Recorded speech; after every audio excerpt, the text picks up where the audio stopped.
कुछ देर के लिए अपनी पार्टी की गुलामी छोड़ दीजिए, कुछ देर के लिए समाजवाद, लोहियावाद, अंबेडकरवाद, गांधीवाद की टोपी सर से हटा दीजिए।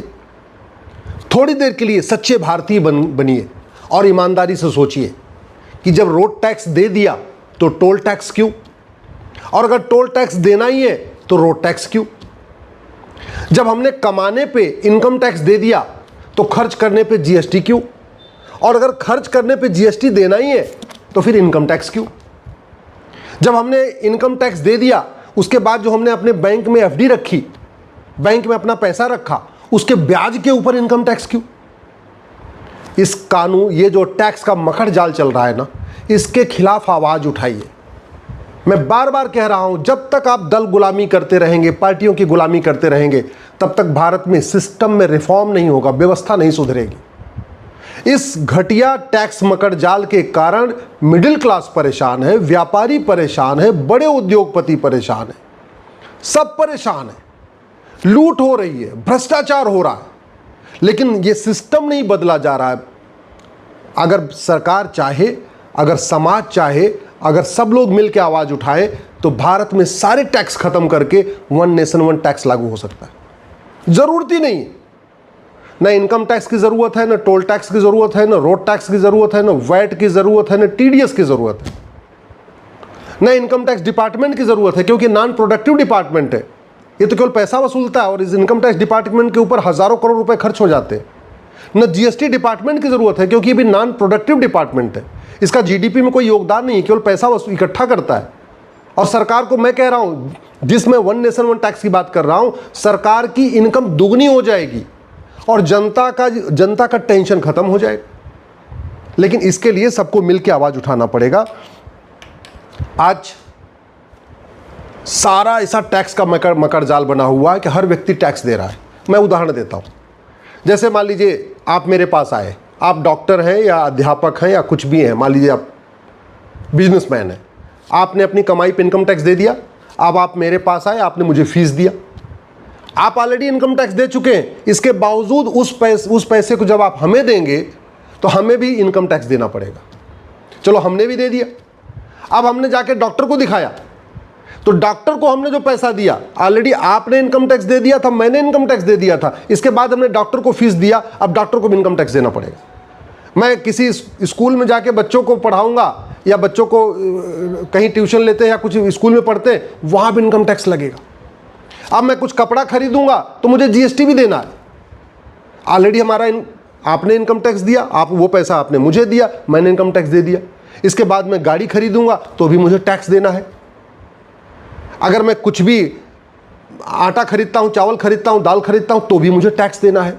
इसलिए मैं कह रहा हूं, या तो कमाई पे टैक्स लगे या तो खर्च करने पे टैक्स लगे। ऐसा नहीं होना चाहिए कि कमाई पे भी टैक्स चलता रहे और खर्च करने पे भी टैक्स चलता रहे और व्यक्ति बार बार टैक्स देता रहे। आज की डेट में लगभग 100 रुपए से बड़े नोट की जरूरत खत्म हो चुकी है। क्यों? क्योंकि भारत में इस समय 250 करोड़ खाते खुल चुके हैं। इस समय 250 एटीएम, पेटीएम, भीम, यूपीआई अगर टोटल मिला दीजिए तो 250 करोड़ यूज हो रहे हैं। भारत की जनसंख्या 150 करोड़ से कम है और एटीएम, पेटीएम, भीम, UPI, debit card, credit card सबकी अगर संख्या जोड़ दीजिए तो 250 करोड़ है। हर व्यक्ति बैंक से जुड़ चुका है।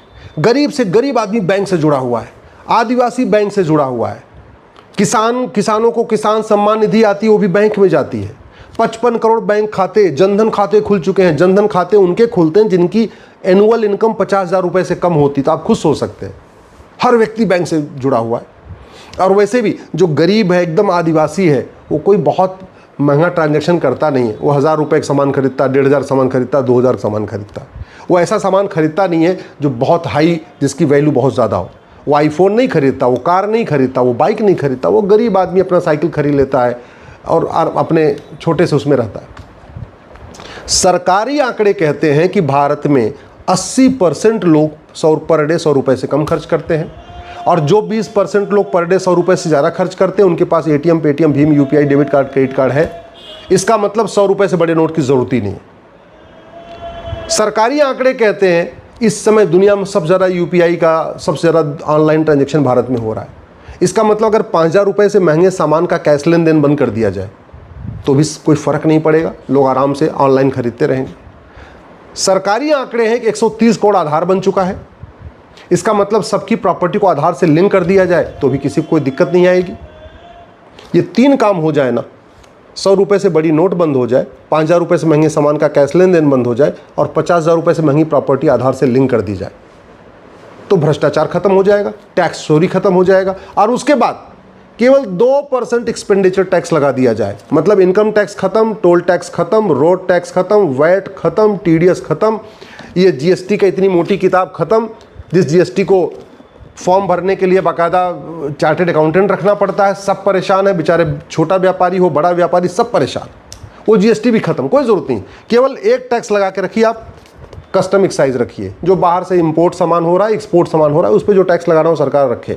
लेकिन भारत के आंतरिक इंटरनल जितने भी टैक्स हैं सारे टैक्स खत्म, और सरकार 2% बैंकिंग ट्रांजैक्शन टैक्स लेता रहे कि भाई 4,999 रुपये तक तो आपको कैश में लेन देन कर सकते हैं। जैसे कोई सामान की वैल्यू 5,000 होगी, जिसकी भी MRP 5,000 से ज़्यादा होगी, वो आप अब ऑनलाइन नहीं खरीद, वो कैश में नहीं खरीद सकते, आपको बाकायदा बैंकिंग ट्रांजैक्शन करना पड़ेगा। ATM, Paytm, Bhim, UPI, debit card, credit card से लेना पड़ेगा, और उस पर केवल 2% एक्स्ट्रा देना है।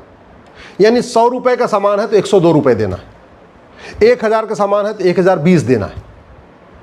इतना ही करना है, बहुत ज़्यादा नहीं करना। 1 लाख का सामान है तो 1,02,000 देना है। लेकिन उसके बदले आपको कुछ भी नहीं देना, ना टोल टैक्स देना, ना रोड टैक्स देना, ना वैट देना, ना TDS देना, ना GST देना। सारे मतलब जितना ये मकड़जाल है कानून, सारे खत्म। आम जनता भी खुश और सरकार की आय डबल, दुगुनी आय। मैं कह रहा हूँ सरकार इस सिस्टम को लागू करके पायलट बेसिस पे एक बार देख ले।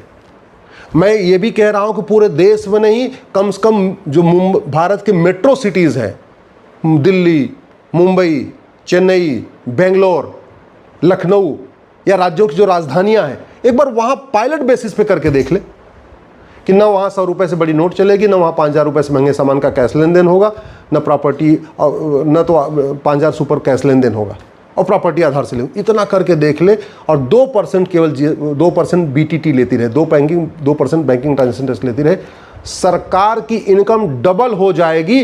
न इनकम टैक्स डिपार्टमेंट की ज़रूरत, न GST डिपार्टमेंट की ज़रूरत, न वैट डिपार्टमेंट की ज़रूरत, किसी की ज़रूरत ही नहीं है। बैठे बैठे सरकार को बढ़िया पैसा आता रहेगा और डबल इनकम हो जाएगी, गारंटी के साथ कहता हूँ। पायलट के basis, as a pilot project इसको दिल्ली, मुंबई, चेन्नई, बेंगलोर में, ऐसे 4 शहरों में तो आराम से देखा जा सकता है। गुजरात के अहमदाबाद में देखा जा सकता है, लखनऊ में देखा जा सकता है, जो राज्यों की राजधानी वहाँ आराम से देखा जा सकता है। और नहीं देश की सभी राजधानियों में, कम से कम 4 शहरों में तो देखा जा सकता है। 6 महीने के सर्कल ये सरकार देख ले। इससे केवल यही फायदा नहीं होगा, केवल व्यापारियों का शोषण नहीं रुकेगा, बल्कि GDP भारत की 2% बढ़ जाएगी। जिस दिन ये सारे टैक्स खत्म हुए, केवल बैंकिंग ट्रांजैक्शन टैक्स लगा, मैं गारंटी के साथ कहता हूँ भारत की GDP 2% बढ़ जाएगी। और क्या फ़ायदा होगा? और फ़ायदा ये होगा, घूसखोरी बंद हो जाएगी। जब 100 रुपये से बड़ी नोट बंद हो गई, 5,000 रुपये से महंगे सामान का कैश लेन देन बंद होगा, तो आदमी घूस लेके क्या करेगा क्या? क्योंकि वो अब बेचारा कैश में कुछ खरीद ही नहीं सकता 5,000 रुपये से महंगे सामान का। इस वन नेशन वन टैक्स से घूसखोरी खत्म होगी, कमीशन खोरी खत्म होगी, सूद खोरी खत्म होगी, मुफ्त खोरी खत्म होगी, जमाखोरी खत्म होगी, मिलावट खोरी खत्म होगी, कालाबाजारी खत्म होगी, मुनाफाखोरी खत्म होगी। इस वन नेशन वन टैक्स से गौ तस्करी बंद हो जाएगी। गाय तस्करी का पूरा कारोबार वो कैश में होता है, काला धन हवाला के जरिए होता है। 100 रुपये से बड़ी नोट बंद हुई, 5,000 रुपये से महंगा सामान का कैश लेन देन बंद हुआ, प्रॉपर्टी आधार से लिंक हो गई, उसके बाद ये खत्म हो जाएगा आराम से। इस वन नेशन वन टैक्स से ड्रग का कारोबार बंद हो जाएगा, जिसके कारण हमारी यंग जनरेशन बर्बाद हो रही, नशा तस्करी बंद हो जाएगी। वन नेशन वन टैक्स से गोल्ड स्मगलिंग बंद हो जाएगी। वन नेशन वन टैक्स से ह्यूमन ट्रैफिकिंग बंद हो जाएगी, जो ये बच्चों का अपहरण होता है, उनको बेचा खरीदा जाता है। वन नेशन वन टैक्स से हथियारों का कारोबार खत्म हो जाएगा। वन नेशन वन टैक्स से जासूसी बंद हो जाएगी, क्योंकि जासूसों की फंडिंग भी कैश में होती है, काला धन हवाला के जरिए होती है। वन नेशन वन टैक्स से झपटमारी बंद हो जाएगी। वन नेशन वन टैक्स से जातिवाद, भाषावाद, क्षेत्रवाद, पंथवाद बंद हो जाएगा, क्योंकि जाति, भाषा, क्षेत्र, पंथ का जहर ये जो पार्षद, प्रधान, सांसद, विधायक घोलते हैं, वो पैसे के लिए घोलते हैं। उनको फंडिंग आती है या उनको सत्ता चाहिए, भ्रष्टाचार। वन नेशन वन टैक्स से भ्रष्टाचार खत्म हो जाएगा, फिर ये जातिवाद, भाषावाद, क्षेत्रवाद भी खत्म हो जाएगा। वन नेशन वन टैक्स से माओवाद, नक्सलवाद, अलगाववाद, आतंकवाद भी बहुत हद तक खत्म हो जाएगा, क्योंकि माओवादियों, नक्सलियों, आतंकवादी, अलगाववादियों की फंडिंग कैश में होती है, कालाधन हवाला के जरिए होती है। लव जिहाद, लैंड जिहाद, ड्रग जिहाद, घुसपैठ जिहाद की फंडिंग कालाधन हवाला से होती है, तो वन नेशन वन टैक्स से ये भी रुकेगा। धर्मांतरण की फंडिंग कालाधन हवाला से होती है, ये भी रुकेगा। मजहबी उन्माद और जो पत्थरबाजी होती है वो भी रुकेगा, क्योंकि वन नेशन वन टैक्स के बाद पूरा ब्लैक मनी खत्म हो जाएगा, हवाला खत्म हो जाएगा, कैश ट्रांजैक्शन पे रोक लग चुकी है, रोक लग जाएगी। चोरी डकैती बंद हो जाएगी, चीटिंग फ्रॉड फोर्जरी बंद हो जाएगी, हवाला कबूतरबाजी बंद हो जाएगी, पत्थरबाजी तोलाबाजी बंद हो जाएगी। मैं कहता हूँ ये वन नेशन वन टैक्स लागू हो जाए, भारत में सतयुग आ जाएगा। ये वन नेशन वन टैक्स लागू हो जाए, भारत में रामराज्य आ जाएगा।